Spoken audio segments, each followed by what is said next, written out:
कांग्रेस नेता विजय वडेट्टीवार ने नागपुर में संवाददाताओं से बात करते हुए भाजपा व सत्ताधारी पक्षों पर तीखा हमला बोला।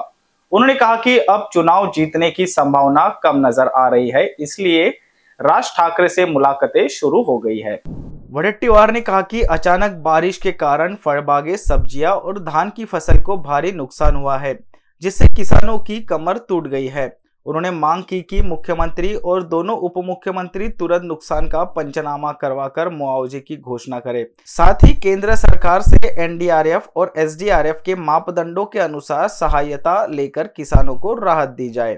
उन्होंने केंद्र पर आरोप लगाया कि जीएसटी के रूप में किसानों से वसूली की जा रही है, लेकिन मदद के समय हाथ पीछे खींच लिए जाते हैं। फळबागांचं झालं, भाजीपाल्याचं झालंय, धान, रब्बी धानाचं पण मोठ्या प्रमाणात झालं आणि त्यामुळे आता शेतकऱ्याचं कंबरडं मोडल्याची स्थिती या राज्यामध्ये निर्माण झालेली आहे। एकीकडे हमीभाव नाही आणि दुसरीकडे अवकाळी आणि या नैसर्गिक आपत्तीमुळे पूर्णतः शेतकरी पिचला गेला आणि अशा स्थितीमध्ये तातडीनं पंचनामे होणे आवश्यक आहे।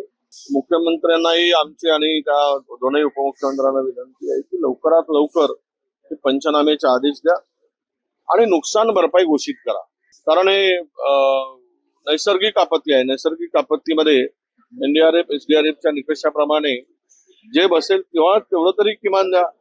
केंद्र सरकारकडे मागणी करा, केंद्र सरकार तुमचं आहे आणि केंद्राकडून ही मदत लवकर तातडीनं मिळाली पाहिजे। जीएसटीच्या रूपानं महाराष्ट्राला केंद्र सरकार लुटतो आहे आणि महाराष्ट्राच्या वाट्याला पैसे देताना त्यांचा हात आकडता होतोय। त्यामुळं यांनी तिकडे ताकद दाखवावी आणि शेतकऱ्याला भरीव मदत लवकरात लवकर कशी मिळेल यासाठी प्रयत्न करावा। जातीय जनगणना को लेकर उन्होंने कहा कि यह निर्णय बिहार चुनाव की पृष्ठभूमि में लिया गया था, लेकिन जातीय गणना समय की आवश्यकता है। अगर कोई ओबीसी की संख्या कम दिखाने की कोशिश करता है तो उसे उसके परिणाम भुगतने होंगे। इस पर कांग्रेस की नजर बनी रहेगी। नाही, जातीय जनगणना मला वाटतं की हे निवडणूक बिहारच्या तोंडावर घेतलेला निर्णय, अजून त्याच्या संदर्भातला क्लिअर ड्राफ्ट काही अजून आलेला नाही किंवा त्याची काय ते जातीय जनगणनेचे निकष असणार आहेत ते संपूर्ण बाहेर आल्याशिवाय त्यावर बोलणं उचित होणार नाही। पण एक लक्षात घेतलं पाहिजे की जातीय जनगणना ही होणे क्रमप्राप्त होतं आणि त्याची आवश्यकता होती, कारण उद्याचं आरक्षण हे त्यावरच आधारित ठरणार आहे। त्यामुळे कोणी जर आमची संख्या ओबीसीची कमी दाखवण्याचा प्रयत्न केला तर त्याला त्याचे फळ भोगावे लागतील। तो प्रयत्न कोणी करू नये आणि त्याच्यावर आमचं पूर्ण लक्ष असणार आहे। कांग्रेस ने राज ठाकरे पर टिप्पणी करते हुए कहा, सत्ता के बाहर रहकर भी सत्ता का केंद्र बनने की ताकत राज ठाकरे में है। अब सभी को उसकी जरूरत महसूस होने लगी है। उन्होंने आगे कहा कि जिस पार्टी का एक भी विधायक नहीं है, उसके दरवाजे पर जाकर चप्पल झिजवाना उन नेताओं की गिनती हालत को दर्शाता है। सध्या राज ठाकरे हे सत्ता बाहेरील सत्ता केंद्र असं म्हणायला पाहिजे, एवढी ताकद त्या राज ठाकरेमध्ये निर्माण झाली। सगळ्यांनाच राज ठाकरेची गरज पडायला लागली, म्हणजेच यांचे चपला झिजवण्याचं काम राज ठाकरे करतायत आणि हे चपला झिजतपर्यंत त्या दरवाजात जात राहतील अशी एकूण राज्याची परिस्थिती निर्माण करून दिली आहे। ज्या पक्षाचा एकही आमदार नाही त्या पक्षाकडे जर हे धावत आहेत तर या सगळ्यांची स्थिती। उन्होंने आगे कहा कि जिस पार्टी का एक भी विधायक नहीं है, उसके दरवाजे पर जाकर चप्पल झिजवाना उन नेताओं की गिरती हालत को दर्शाता है। राज ठाकरे की बार बार मुलाकातों का कारण यही है कि जनाधार खोने का डर है और चुनाव जीतने की कोई संभावना नहीं दिख रही।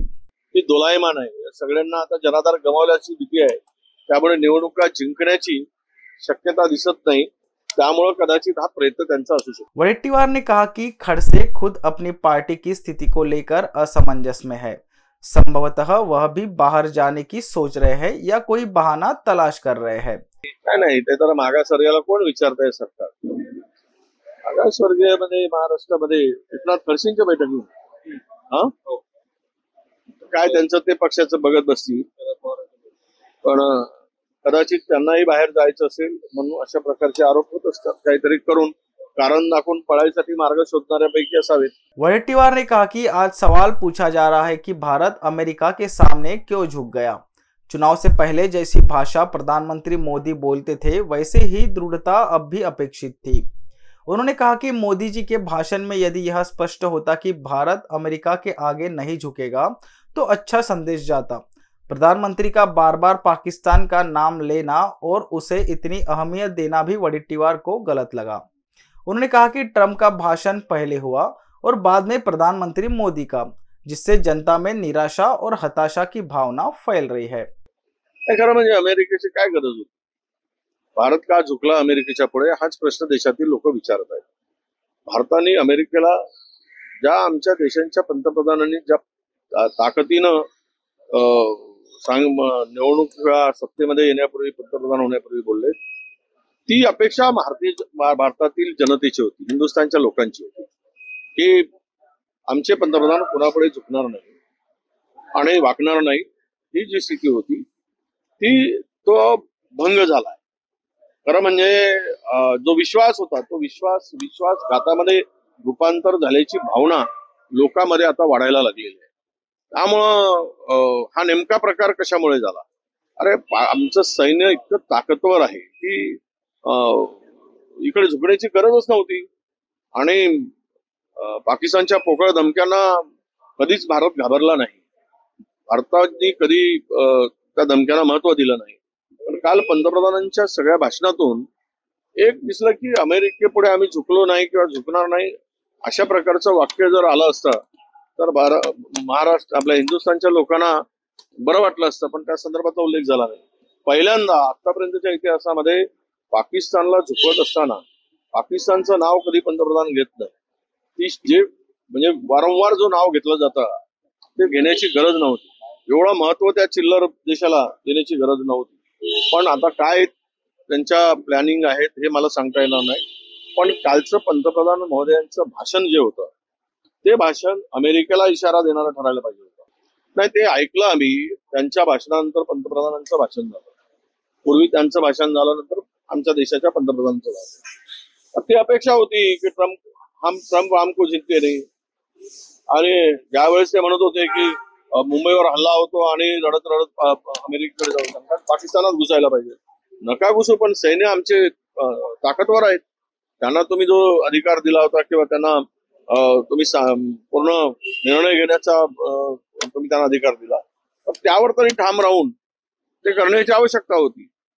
पण काल पंतप्रधानांच्या भाषणातून निराशा आणि हतबलता दिसली। NBCN न्यूज के लिए अभिषेक पानसे की report.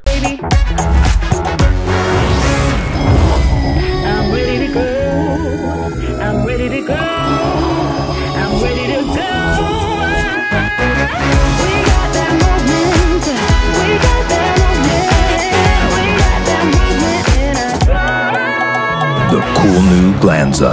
Go Hatchin'. Go awesome.